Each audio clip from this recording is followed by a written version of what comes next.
Olá, patriotas, voltei com notícias importantes para vocês. Nós vamos falar sobre uma reviravolta. E logo após essa decisão de Moraes, que repercutiu em todos os lugares, Lira se manifestou. E mais, ainda vamos trazer um áudio bomba que tem a ver com Jair Bolsonaro e que vai deixar o povo conservador de cabelo em pé. Mas antes, deixe aqui nos comentários de qual cidade vocês estão falando. Também deixe o seu nome para mim te mandar um oi e um muito obrigado pelo carinho. E o meu oi muito obrigado de hoje vai para Paulo, do Rio de Janeiro. Muito obrigado, Paulo, pelo carinho. Agora, sem mais enrolação, vem comigo que a notícia de hoje promete. Segundo Metrópolis de Igor Gadelha, Lira diz aliados que Moraes não ligou para avisar sobre a operação. É isso mesmo. Olhem a que ponto estamos chegando no Brasil. O presidente da Câmara, Arthur Lira, relatou a aliados que Alexandre de Moraes não ligou para avisar sobre a operação contra Carlos Jordi. O presidente da Câmara, Arthur Lira, disse a aliados que o ministro do STF, Alexandre de Moraes, não ligou para avisar sobre a operação contra o deputado Carlos Jordi nesta quinta-feira, dia 18/1. E olha o que vai dizer o ex-deputado Deltan Dallagnol sobre isso. É gravíssimo. A gente vê uma grande inação do Congresso Nacional. Inação que é explicada pelo famoso círculo vicioso da impunidade, círculo vicioso da condescendência com os desmandos do Supremo, que é o círculo vicioso em que você tem o fato de que ministros do Supremo julgam senadores e senadores julgam ministros do Supremo. Quando você gera esse círculo, o que acontece é o famoso uma mão lava a outra. É o toma lá da cá, na versão relação entre Supremo Tribunal Federal e Senado Federal. Os senadores, por mais que queiram, eles ficam morrendo de medo, não só quando eles já são investigados, mas também quando eles podem vir a ser investigados. E não foi nenhuma, nem duas, nem três vezes, diversas vezes. Eu ouvi de parlamentares com quem eu conversei, ou de parlamentares que estavam em...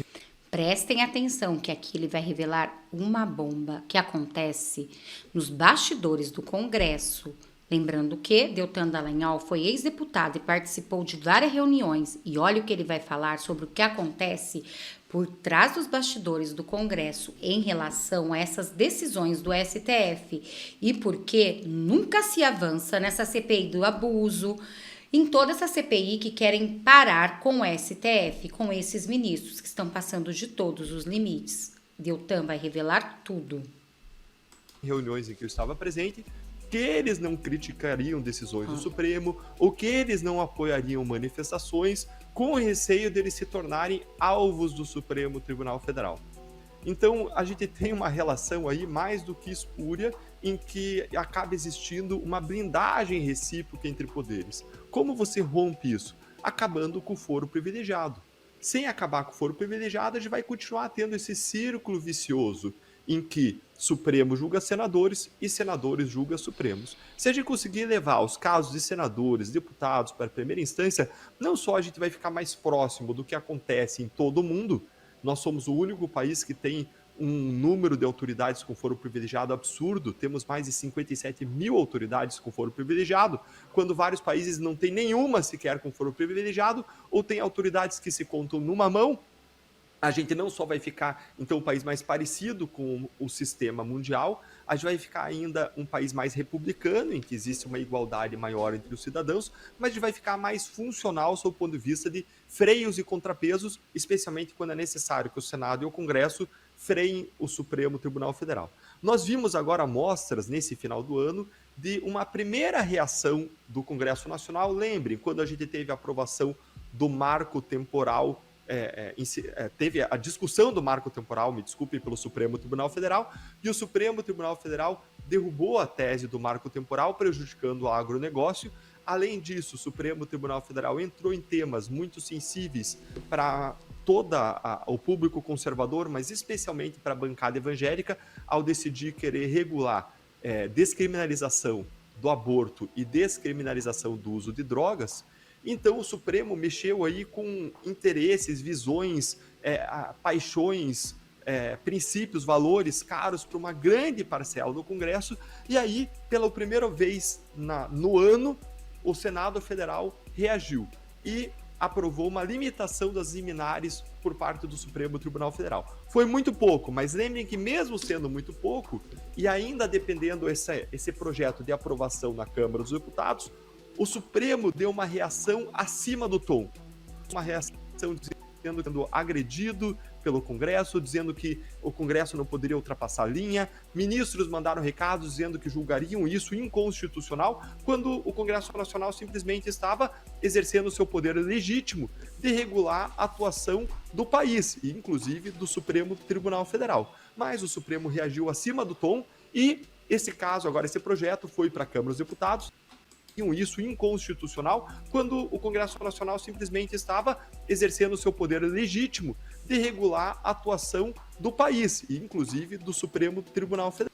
Lembrando que nenhum ministro do STF recebeu nenhum voto do povo. Porém, deputados e senadores, eles sim, foram eleitos legitimamente para nos representar. Portanto, realmente está bem complicada essa situação, porque então eles não se candidatam.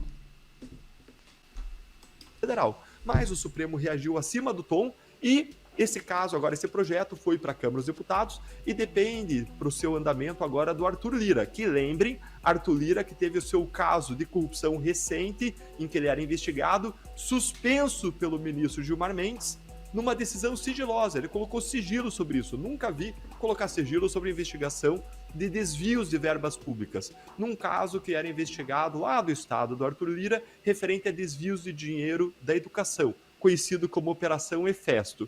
Além disso, mesmo o ministro Gilmar Mendes foi aquele que suspendeu ações de improbidade contra Arthur Lira e seu pai na Lava Jato, e fez isso recentemente, suspendendo as ações de improbidade e mais, colocando tudo sob sigilo, o que também é incompatível com o nosso princípio constitucional da publicidade.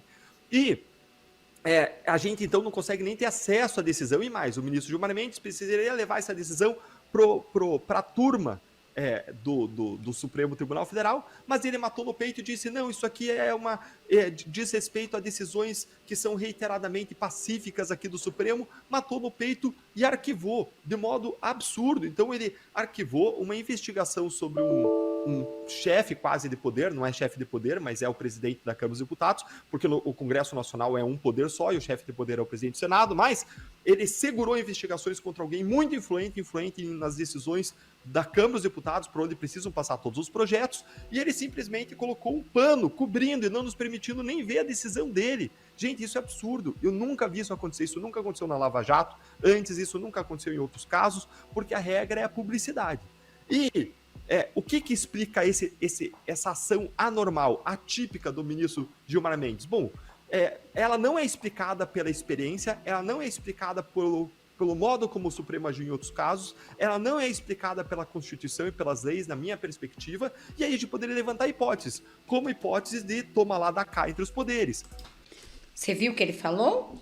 Hipótese de toma lá da cá entre os poderes. E, gente, falando em nada que nunca aconteceu, está acontecendo algo muito sério. Petistas estão tendo informações privilegiadas. E olhem esta notícia. Ana Paula Lima diz que Bolsonaro vai ser preso. Informação privilegiada? Pois bem, nem vamos entrar na questão da sede de vingança do desgoverno e dos comunistas, né? Que tomaram o poder em outubro de 2022 neste país. Em vez de governar, estão a desenterrar esqueletos, como a refinaria Abreu e Lima, a mais cara do mundo em termos de custo e benefício. Mas o pior estão debruçando em abrir uma caixa preta da gestão anterior de Bolsonaro. É isso mesmo. Eles falam em amor e pacificação, mas agem com ódio, rancor e sem o mínimo de respeito às regras. E de forma irônica, como se estivesse deliciando com o próprio veneno, a deputada do PT anuncia com todas as letras que Jair Bolsonaro deve ser preso nos próximos dias. Olhem esse áudio bombástico. O ex-presidente Bolsonaro virá a Itajaí apoiar. No caso do PT, teremos Lula aqui na campanha para prefeito? Eu não sei se vai ser antes ou depois de ser preso, né? Porque ele está em vias de ser preso, o presidente Bolsonaro. Porque não fez nada pelo Brasil, mas é uma investigação aí da Polícia Federal que para os próximos dias aí vai render muita notícia em nível nacional. Até o presidente do PL, que é do partido dele, já está apoiando o presidente Lula. Quem está apoiando? Eu acho que do lado... Acho que o Valdemar Costa Neto, então do lado de lá eles estão com problemas. Mas o Valdemar da Costa Neto também resolver. já foi preso, né? Sim. O presidente Lula também já foi sim. preso. Sim. Mas o presidente Bolsonaro aí tem muitas coisas contra ele, né? Eu quero lhe convidar para pessoalmente vir um dia aqui, porque o papo ficou... A preta do governo do presidente Bolsonaro, ela não foi aberta ainda totalmente, né? Agora é que a gente está conseguindo aí dar destaque das coisas que estamos descobrindo ainda desse antigo governo que fez muito mal pelo Brasil. Principalmente, sabe, Wilson Lima, que eu digo, a gente pode até ter divergência na política, mas a gente não pode trabalhar a política com ódio. Nós temos que pacificar o nosso país.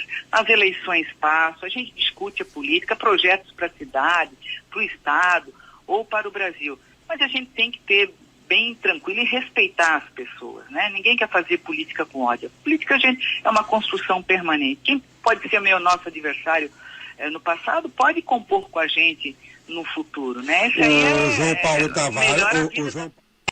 Peraí, ela tá falando de quem? Do Lula? Bom, é o que tá aparecendo, né?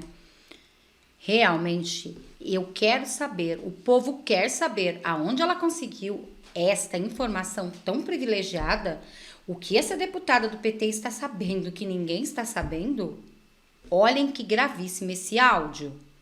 E também, olhem essa notícia. PGR reduz exigências em acordos com réus do 8 de janeiro.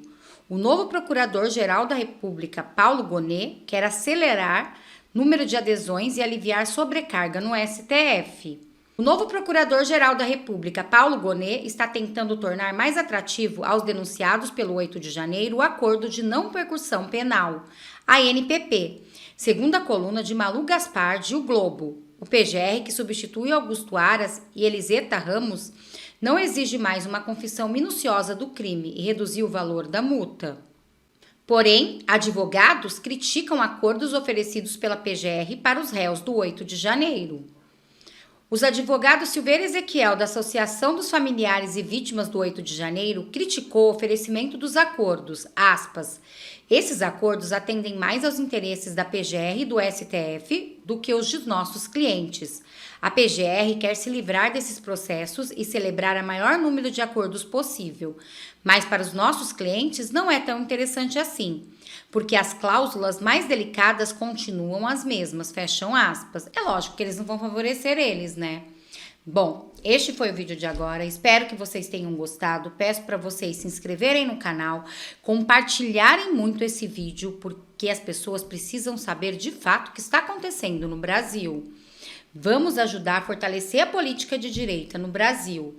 Muito obrigada a todos vocês, até daqui a pouco eu volto com mais vídeos, mais notícias e mais reacts.